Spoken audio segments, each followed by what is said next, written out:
Good day, my name is Toni Khumalo.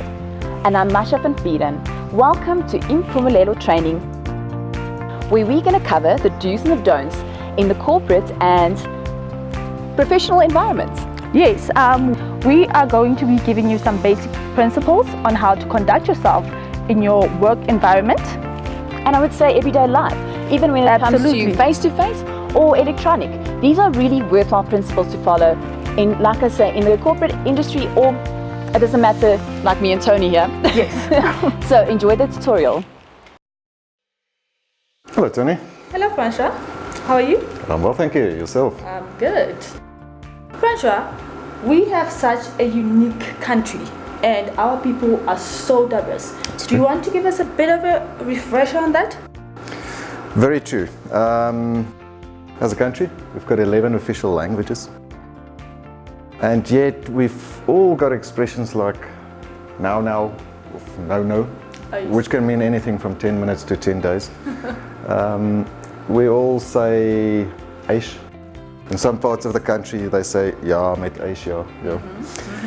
And we all say yo, you know. Yo. And we all braai. Yes. And we have strange expressions. We somehow call our traffic lights robots, which confuses the Americans no end.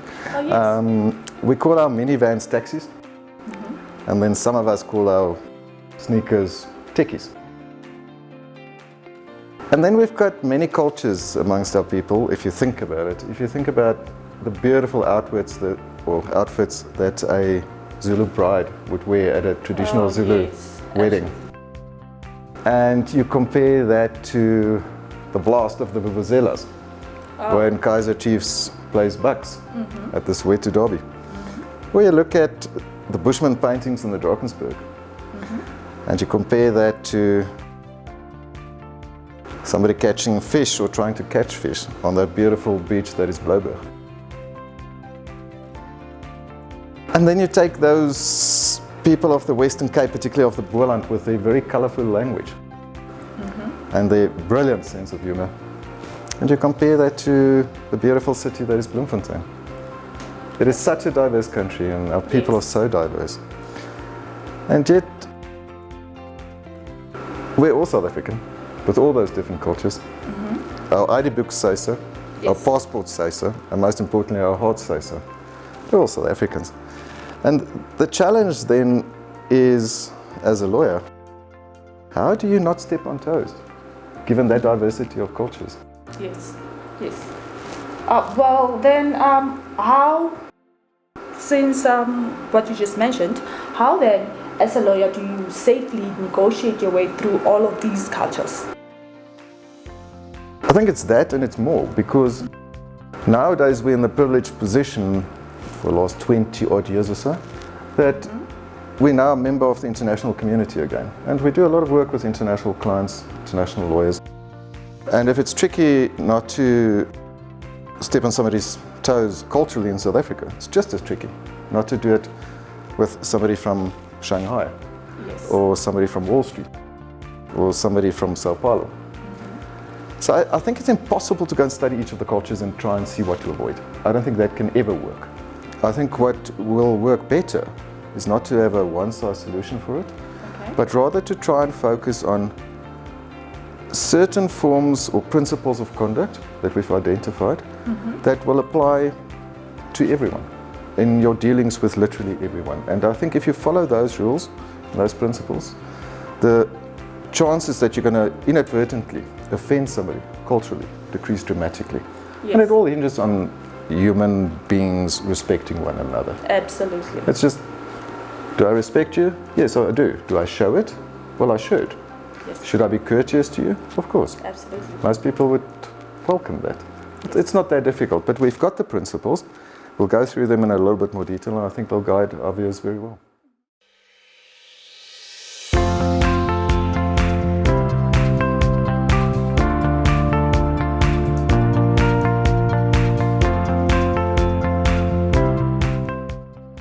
The first principle is that you should treat everyone with respect, courtesy, and consideration.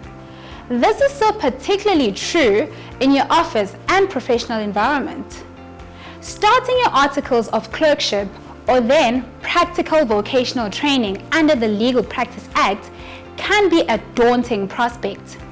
That is normal, as you are entering the world of real legal practice. Some CAs deal with this by trying to befriend each and everyone in the office. We do not recommend that approach. You are now working in a law firm, which is a professional environment. You cannot be everyone's best friend. Do your job. But do it with respect, courtesy, and consideration for everyone that you deal with.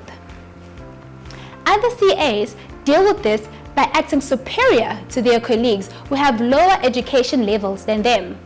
That is not a good approach at all. It will lead to resentment and eventually cause serious problems in the workplace. The best approach is to simply treat all your colleagues with respect, courtesy, and consideration. Thank you and please are not difficult words to say. They also do not take a long time to say either. When I say you should treat everyone or all your colleagues with respect, courtesy, I literally mean all your colleagues. That means everyone from the senior partner to the tea lady, to the CEO, to the security guard, to the head of HR, to the receptionist. The late senior partner of one of Sandton's mega firms was very well liked by that firm's support staff. The reason was simple. He always took the time to greet each and every employee by name whenever he passed them. Each and every employee, regardless of the person's position in that firm. The current senior partner of another Sandton mega firm is a living legend. He has set the standard for appropriate conduct in the workplace even higher. He will literally keep the lift doors and any other door for that matter open for everyone else. If those senior partners can do it, then there is no reason why the rest of us cannot. I am Nosipho Mkhize.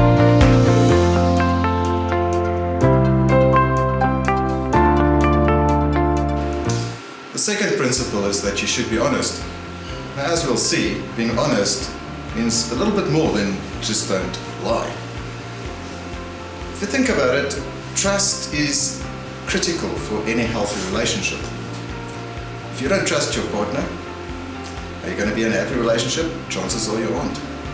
If your partner doesn't trust you, are you going to be in a happy relationship? Chances are you aren't. An employment relationship is no different. If an employee doesn't trust her employer, she will start looking elsewhere. If an employer finds out that an employee has been dishonest, which can mean something else than lying, that relationship will not be a healthy one.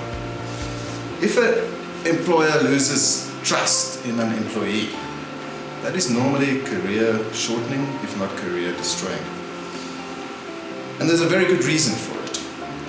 If an employee cannot be trusted in all respects, then an employee cannot be trusted in any respect. That is worth repeating. If you cannot trust an employee in all respects, in other words, in everything, you cannot trust that employee in any respect. In other words, not on anything. So what does honesty actually mean? Honesty means, in the first place, don't lie. Don't tell an untruth. Don't lie to a colleague. Don't lie about a colleague. Don't lie to a colleague about a colleague. Don't speak behind people's backs. If you are in a situation where a person is being discussed, and that person isn't present in that situation, you should ask yourself 3 questions before you say anything about that person who is absent. Firstly, do I know as a fact that what I'm about to say is true? Secondly, is it absolutely necessary for me to say what I'm about to say about that person? Thirdly, am I prepared to say to that person what I'm about to say to that person's face? If the answer to any of those 3 questions is no, then you should probably not say anything about that absent person. Honesty also means something in addition to do not lie. Sometimes by remaining quiet, or by not telling the whole truth, you are creating a particular perception on the part of the person that you're speaking with. If you know that perception is wrong, because you're giving limited information, you are actually being dishonest. You know that person is taking that part which is true, which you've told that person, and relying on that as being the whole truth. But there's a whole part that you haven't told. That is also a form of dishonesty. That is why there is that well-known expression in the USA court system. You swear to tell the truth, in other words, don't lie, the whole truth, don't create a false impression, and nothing but the truth. Again, don't lie.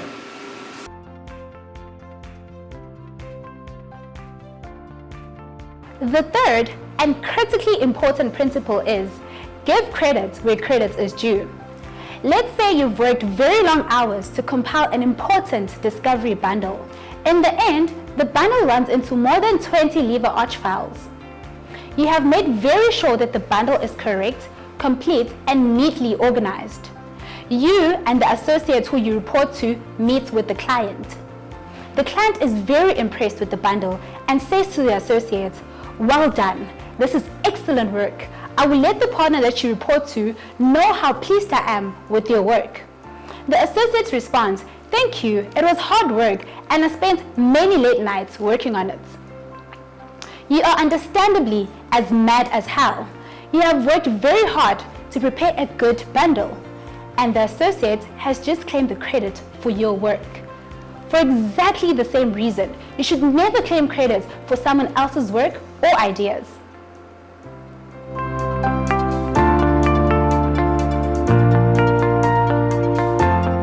The fourth principle is that you should not act backhandedly. There is probably, or then hopefully, not a single candidate attorney who hasn't heard about the phrase audi alteram partem. Now, freely translated, that phrase means hear the other side. Hear the other side.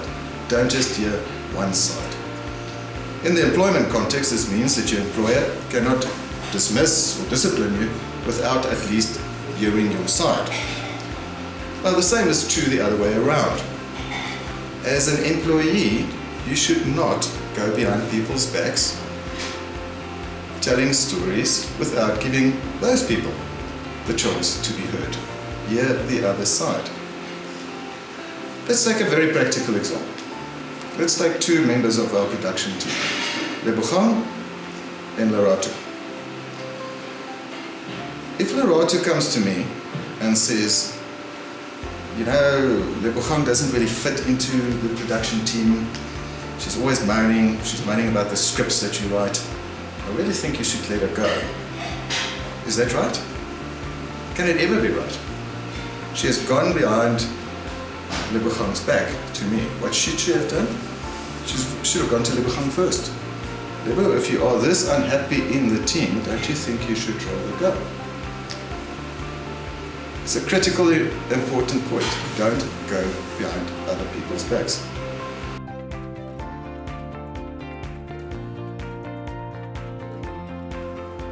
The fifth principle is that you must be very careful about what you do on social media. The lines between your professional life and your private life have, as far as social media is concerned, basically disappeared. You may not like that. I don't like that either, but it is now a fact, so let's deal with it. You must always be very aware of what you post or say on social media, particularly after a few drinks. Being a lawyer has consequences. Your firm's clients want to know that their legal affairs are in safe and reliable hands. Always ask yourself if what you do on social media sends a different message to your firm's clients. It may, at the time of course, seem great fun to post pictures of your friends at a drunken party on Facebook. Doing that will, however, not give your firm's clients any comfort that their legal affairs are being handled by the right firm. The best approach is to stay away from any social media posts that are or could be offensive.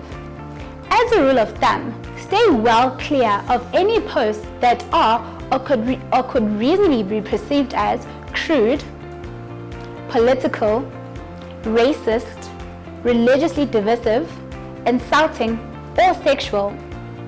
Also, be careful which posts you like or share. The same rule applies here. It is a good idea to go through all your previous social media posts and delete all those posts, likes, and shares that are no longer appropriate in a new position as a law firm employee.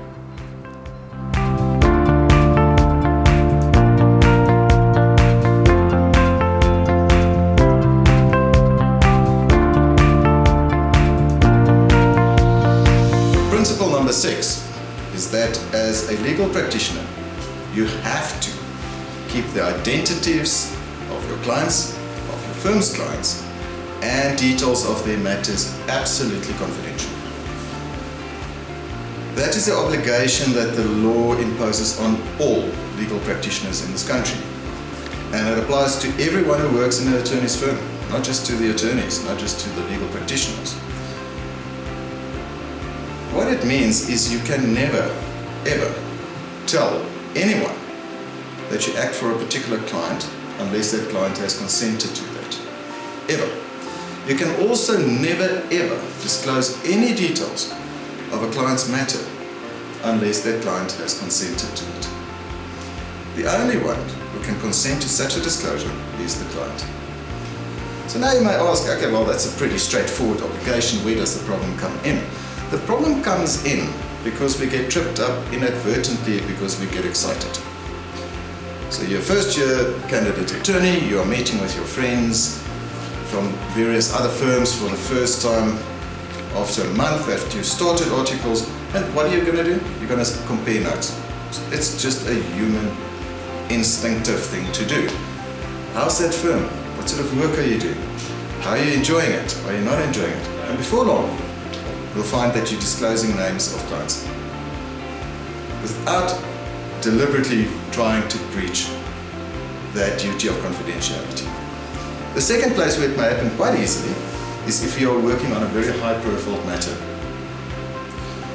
The Steinhoffs of the world, the Oscar Pistoriuses of the world, the VBSs of the world. You may very well acquire secret, if not confidential, information about that matter, which you would love to share with your friends or family because you've got the inside scoop.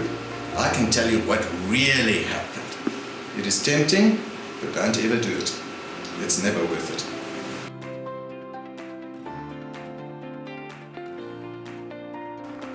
The seventh principle is be on time. We all know that first impressions count. The worst first impression you can make, apart maybe from tripping over your feet, is to be late. Whether that means you are late for a meeting, for work, or for court appearance, being late is incredibly rude.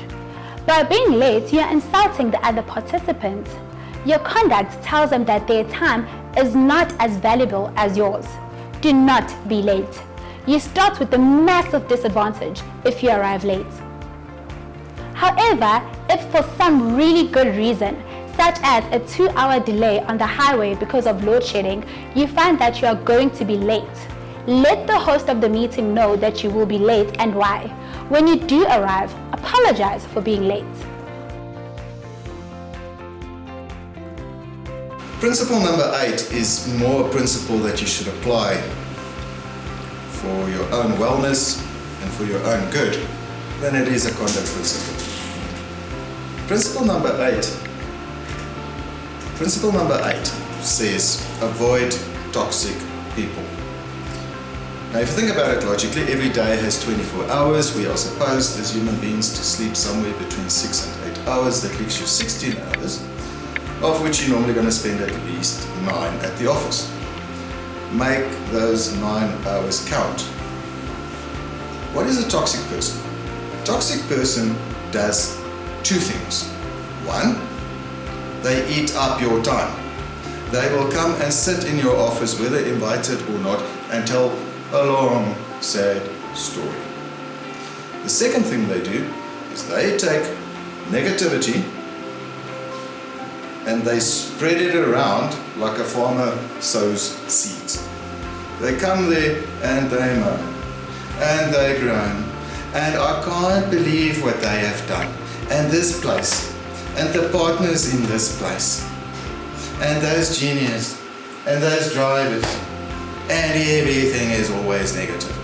And you end up 20 minutes, if you're lucky, later, 30 minutes, 40 minutes, an hour, and Miss or Mr. Toxic has just unpacked all that negativity on you. So what has happened? You've lost a hell of a lot of time. You can't get it back. And are you now in a space where you're really to go tackle the world, change the world for the better, do decent work? No, you're just not. There's all that negativity now sitting in your back.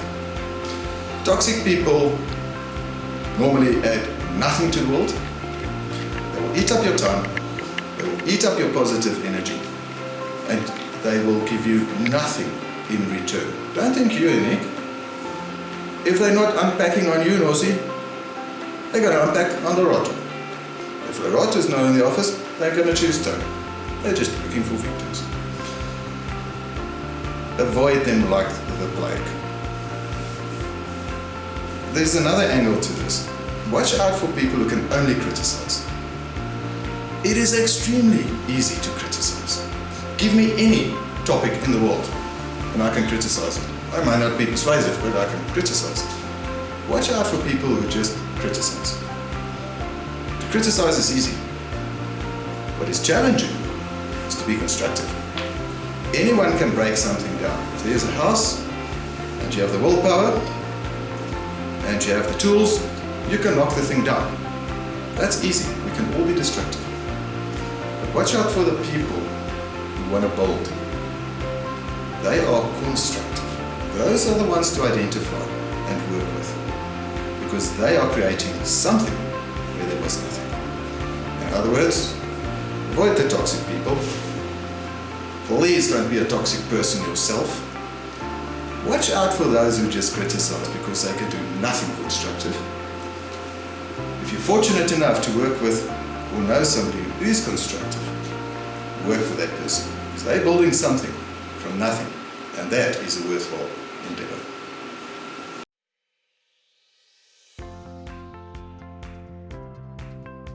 The ninth principle is also more for your own good than for the sake of courtesy. The principle is, have goals, not dreams. It is perfectly normal to have dreams and aspirations. You must be rather precise with what you mean by your dreams though. If your dreams are really just wishes, then they are, of course, of no use to you.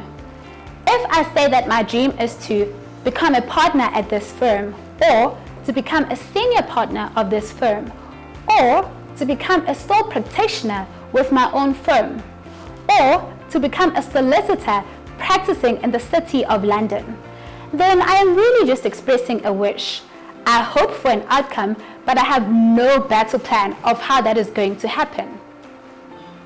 Dreams or wishes just tell us the results that we want to achieve. They do not give us any guidance on how we are going to get there. Goals, on the other hand, do give us a critical guidance. Goals must be stated. Yes, that is right. You must write down your goals. Your goals must also be SMART. That is, your written down goals must be specific. Write down your short-term goal and your medium-term goal. Make sure that your goals are specific. For example, by the end of my first year of articles, I want to be able to draft pleadings properly. Your written down goals must also be measurable. Make sure that your goals are measurable. How are you going to measure your pleadings drafting goal? You could say that you have achieved that goal if that brilliant 30-year experienced litigation partner in your firm only makes very minor changes to the pleadings that you have drafted. Your goals must be achievable. Make sure that your goals are realistic and are therefore achievable. Do not be too lenient on the timelines for achieving your goals, but be realistic too. For example, you're probably not going to be a very competent corporate law practitioner after 1 year of exposure to that field. The field is just too complex and varied. Some things take time, but you can set a 1 year goal whereby you want to know and be able to apply those sections of the Companies Act that typically come up in corporate transactions. Your goals must clearly state what is required. This is a critical element of your goal setting. What is required for you to achieve your goals? This element should clearly set out what you have to do in order to achieve your goal. For example, if we take the earlier example of the Companies Act goal, you could say, I need to read those sections until I know their substance by heart. Then I need to read the commentary on them until I know all their nuances. Then I must practice applying them in each corporate transaction that I'm involved in. Obviously, I must make sure that I'm involved in enough corporate transactions. Your goals must be time-based. You should have a definite timeline for achieving each of your goals. That timeline should be realistic, but not too lenient either. Do not wait until the timeline expires before you measure how far you are in achieving your goals. Measure that every now and then and adjust your timelines if necessary. Do not be too hard on yourself, but do not be too lenient either.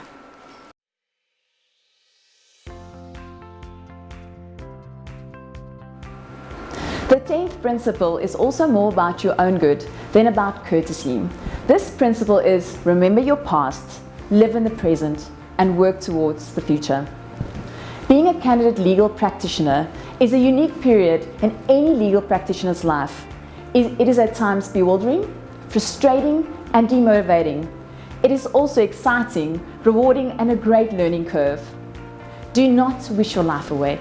Do not wish your articles over. Rather, enjoy the experience. Just as with anything else in life, the more effort you put into your articles, the more rewarding the experience will be. Keep one eye firmly fixed on your future. Be clear about where you want to get to and how you're going to do that. Your goals, written down and smart, will assist you greatly with that. However, never forget your past. Always remember where you came from. Every now and then, take the time to measure how far you have come already and pat yourself on the back for it. Then look forward to the future and be clear about how far you still want to progress. Your goals will tell you how are you going to get there. I know it sounds really good, but unless you go and write down your goals, make sure they are smart, measure how you're doing under them and celebrate the achievement of each of them. Unless your goals are not going to happen, they're only going to stay wishes. Do not allow that to happen. Until next time, it's goodbye from me, Masha.